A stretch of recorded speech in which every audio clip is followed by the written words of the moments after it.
हाँ, हवाई यात्रा सबसे सेफ हवाई परिवहन। उसको दिक्कत कब होता है? जब तक वो क्षोभ मंडल में है।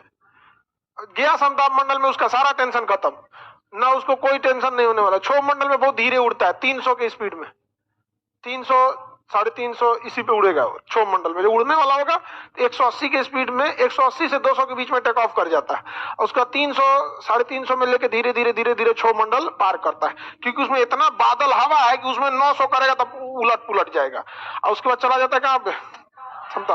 और उसके बाद समताप मंडल में भागता है 900 की स्पीड से। वहां पर न बादल है, न हवा, न पक्षी, न आधी तूफान, कुछ नहीं, पूरा धड़धड़ा के भागता है वहां पे। ऊपर में हाइट पे ज्यादा भागने पे। एयरपोर्ट जो होता है उसमें सबसे जरूरी चीज होता है रनवे। रनवे होता है जिसपे जहाजें क्या होती है? लैंड करती है। इसी पे लैंड करेगी और टेक ऑफ करेगी। ज्यादातर जो छोटे रनवे होते हैं वो एक ही रनवे होते हैं, इसी पे लैंड करेगी और इसी पे टेक ऑफ करे। लेकिन जो बड़े शहर होते हैं उसका रनवे जो होता है लैंडिंग के लिए अलग होता है, टेक ऑफ के लिए अलग होता है। लैंडिंग अलग और टेक ऑफ अलग कर देते हैं, तो क्योंकि उनपे हैवी ट्रैफिक होता है। अच्छा, अगर इसी पे लैंडिंग करेगा तो एक कोई लैंड किया यहाँ पर, तब तक रनवे बिजी है, एक टेक ऑफ करेगा तो दिक्कत होता है। अब जैसे दिल्ली एयरपोर्ट है, इतनी ज्यादा 4 करोड़ पैसेंजर हर साल जाते हैं, पता चला एक के रनवे से काम ही नहीं चलेगा। वहां 3 गो रनवे, चौथा बन रहा है, 3 है और चौथा बन रहा है। और उसके अलावा बगल में एक और हिंडन एयरबेस है, उसका उतना यूज नहीं होता है, एयरफोर्स यूज करती है। नोएडा में बन रहा है जेवर एयरपोर्ट, अभी बन ही रहा है। तो दिल्ली एयरपोर्ट पे बहुत ज्यादा हैवी ट्रैफिक होता है, वहां 2 रनवे की जरूरत पड़ती है। अब रनवे जो होता है ना, इस पे जहाज जाती है, उसके बाद यहाँ से टैक्सी वे होते हैं। टैक्सी वे उसे कहते हैं जो रनवे को छोड़ने का रास्ता होता है। जैसे यहाँ से जहाज उतरी, यहाँ गई, और उसके बाद इसको छोड़ के इधर चली जाएगी। अब रनवे खाली करेगी ना, तो उसको खाली करने के लिए टैक्सी वे होता है। टैक्सी वे वह रास्ता होता है जो रनवे को क्या करता है? कनेक्ट करता है। इसके बाद ये एरिया होता है एप्रोन।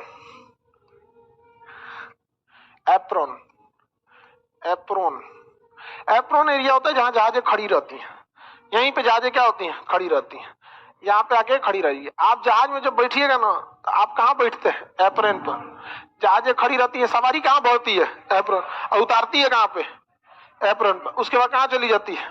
ये अप्रोच, ये छोटा सा टैक्सी वे तो इसमें कई रनवे पे तो होता ही नहीं टैक्सी वे, ये तो बस ऐसे हल्का सा याद दे दिया है।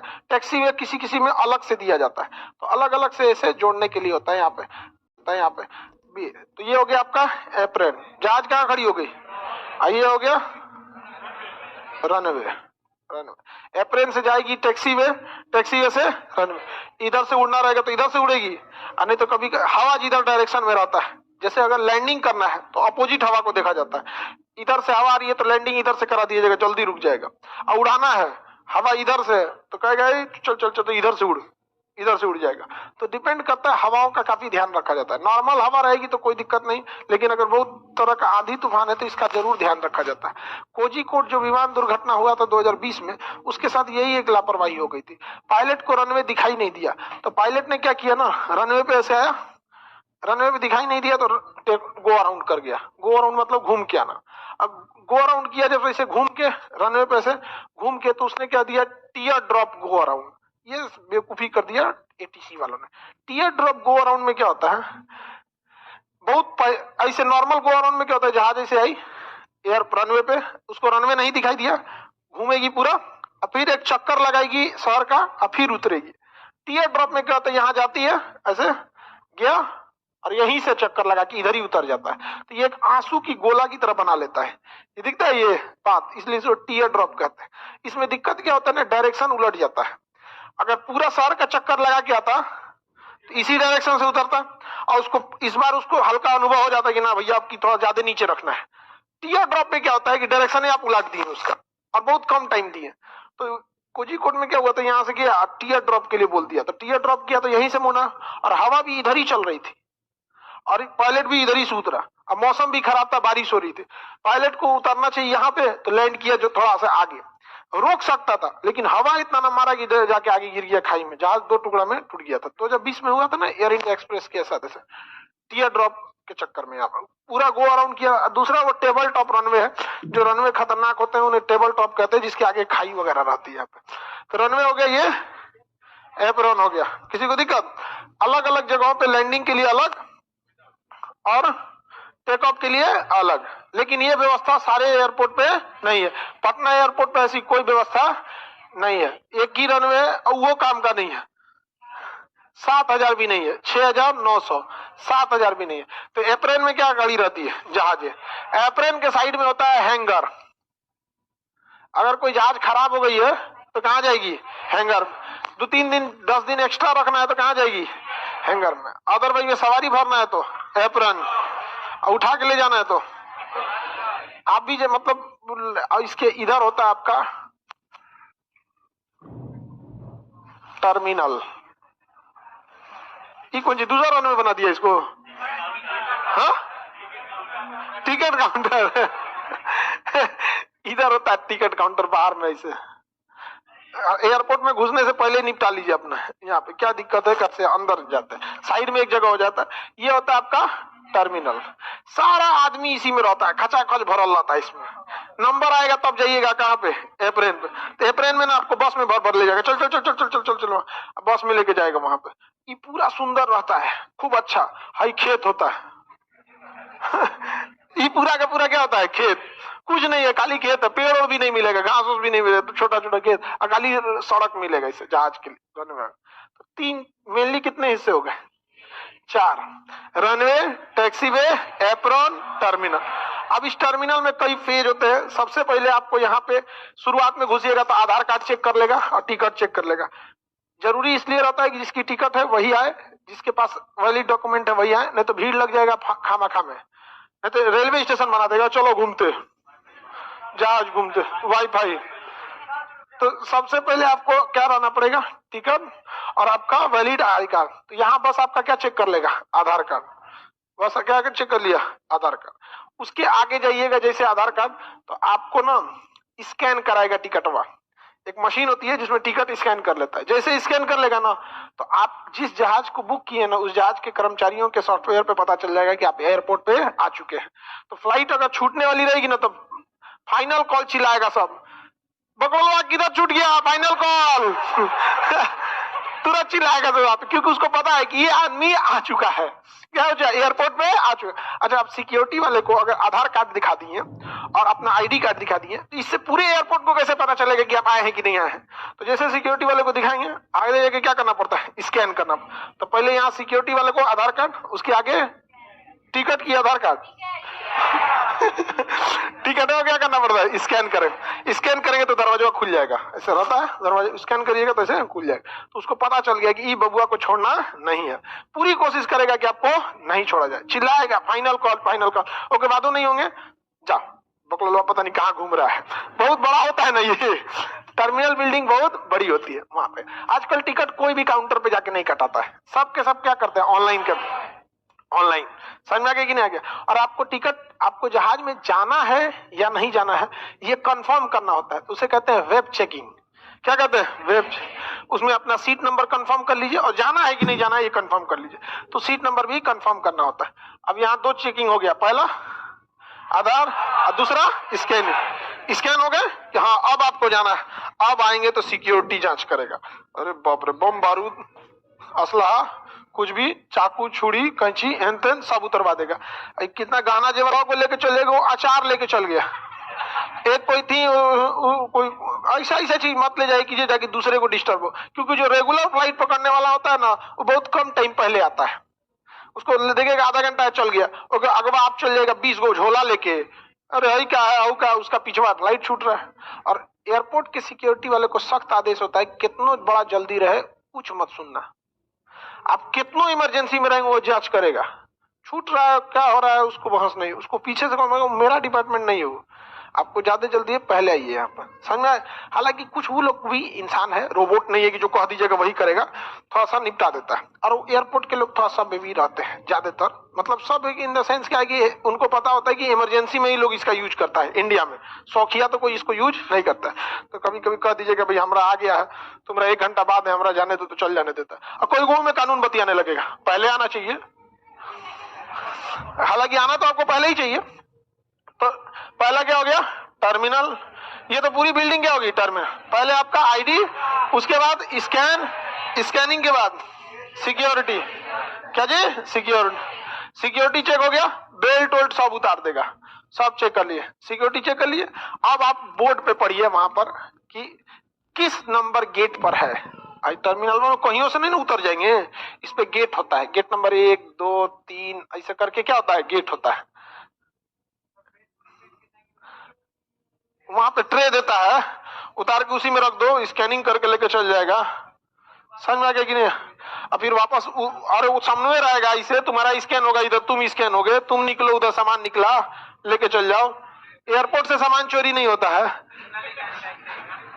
नहीं ले जाने लायक रहेगा, सिक्योरिटी वाला खुद रख लेता है, सिक्योरिटी वाला खुद रख लेता है। उसके बाद अब आप जैसे सिक्योरिटी चेक कर लिया, काम खत्म। अब अपना बोर्ड पे पढ़ लीजिए, आपको जाना कहां से, फ्लाइट कौन सी है और कितने नंबर गेट पे है।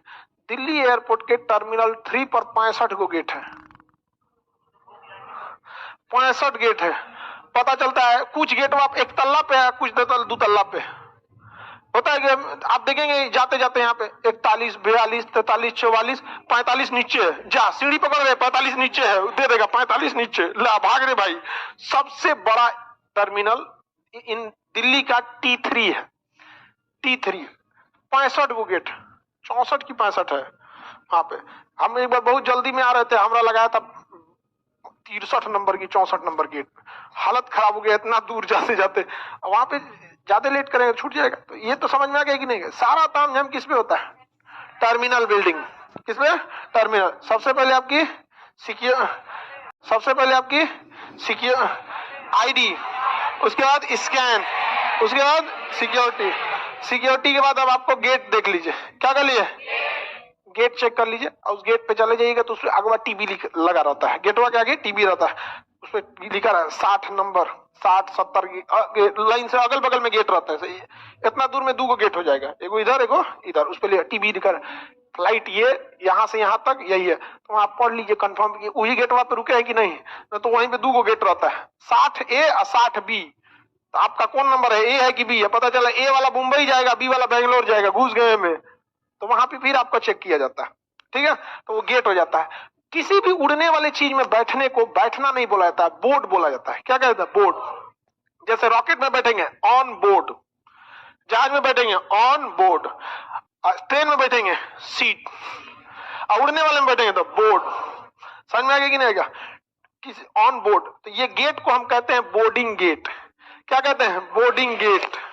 इसी गेटवा में बैठिएगा ना तो आपको जजिया में ले जाके क्या करा देगा, बोर्ड करा देगा। तो क्या हो गया, बोर्डिंग गेट। वहां आपका फाइनल टिकट चेक करता है कि तुम ऐसा तो नहीं कि सब झमेला पार करके दूसरे जहाज में जा रहा है, तुम वहां देख लेता है। वहां मशीन में जैसे लगाएगा तो स्कैन करके बता देते हैं यही जहाज ही है उसका, तो चेक कर लेगा।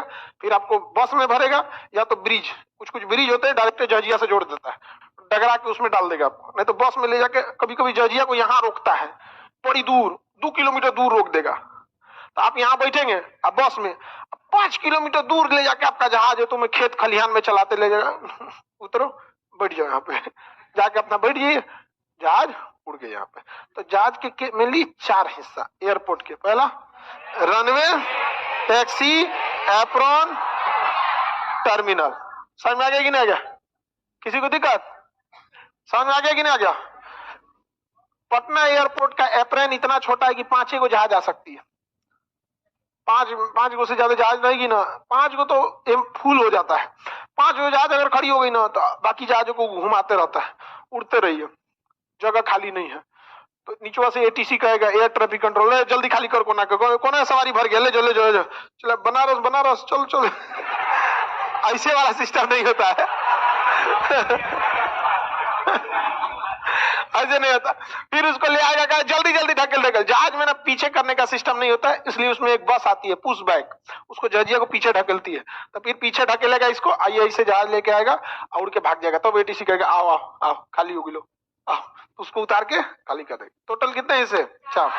Runway, taxi, apron, terminal. Apron के बाद ये टर्मिनल। किसी को दिक्कत, सरकार ने जो कार्य है कि हम रेलवे को हम एयरपोर्ट को प्राइवेट करेंगे, वो बस इसी को प्राइवेट करेंगे, टर्मिनल को। वो अभी भी गवर्नमेंट के अंडर में रहता है। Runway government, taxi government, apron government, terminal Adani private वगैरह। इसी में तो सारा झमेला होता है, सारा आदमी इसी में रहता है सब, इसमें कौन सी झमेला, बस में बैठा के जहाज पे रख दिया उड़ गया यहाँ पे, इसमें कोई झमेला नहीं होता है। सारा चीज झमेला किसमें होता है, इसमें टर्मिनल बिल्डिंग, ये एरिया के आसपास मेनली इसी को कंट्रोल करना होता है। प्राइवेटाइजेशन इसी को किया जा रहा है, उसको क्या लिए प्राइवेट करेगा, देखभाल मेंटेनेंस की जिम्मेदारी भले प्राइवेट को दे सकता है, लेकिन कंट्रोलिंग उसका किसके पास रहेगा, गवर्नमेंट का। इंडिया का सबसे बड़ा एयरपोर्ट इंदिरा गांधी इंटरनेशनल, कितने रनवे हैं, 3, चौथा बन रहा है, चौथा क्या रहा है, बन रहा। जितना रनवे उतना एप्रॉन, जितने रनवे रहेंगे उतने एप्रॉन और उतना टर्मिनल। दिल्ली में 3 रनवे फिलहाल है, तो कितने टर्मिनल होंगे, T1 T2 T3, समझ में यही नहीं क्या। बाकी शहर में किसी में 1 रनवे है, किसी में 2 है, तो ऐसे तो T1 T2 रहता है, समझ में कि नहीं क्या। किसी चीज का कैसे पैसा वैसा नहीं लगता, एक बार टिकट लग गया बस खाइला का पैसा लगेगा और कोनो चीज का नहीं। किसी किसी टिकट में खाने का भी पैसा इंक्लूड रहता है, तो उसमें भी नहीं लगेगा आपको, सब आपको पैसे लेके रहना पड़ता है। आप जब टिकट लीजिएगा ना, तो उस पर लिखा रहता है एयरपोर्ट चार्ज, जो आपका सिक्योरिटी चार्ज किया ना, चेक किया, उसका भी आपको पैसा लगा है। गवर्नमेंट कहती है कि कितना पैसा, 160 रुपया गवर्नमेंट ले लेती है हर पैसेंजर के हिसाब से, समझा कि नहीं क्या। बोली लगाया जाता है, जैसे कहा गया कि दिल्ली एयरपोर्ट कौन लेगा, बोली लगाओ, तो बोली लगाया गया। कोई कह रहा है कि एक पैसेंजर पे हम 80 रुपया देंगे, कोई कह रहा है 55 रुपया, तो एक आके कह रहा है 105, अडानी बोला 160, सब शांत। 4 करोड़ लोग जाते हैं,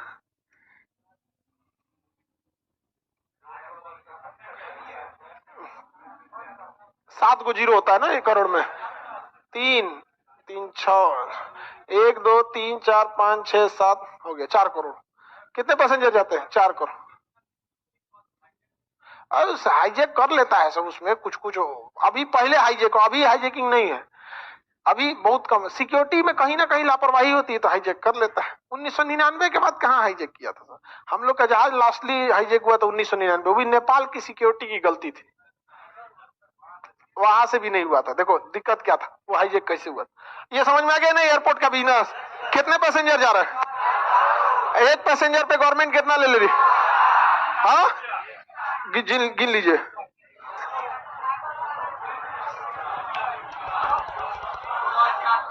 16 चौक को 7 को जीरो पहले से 8 को,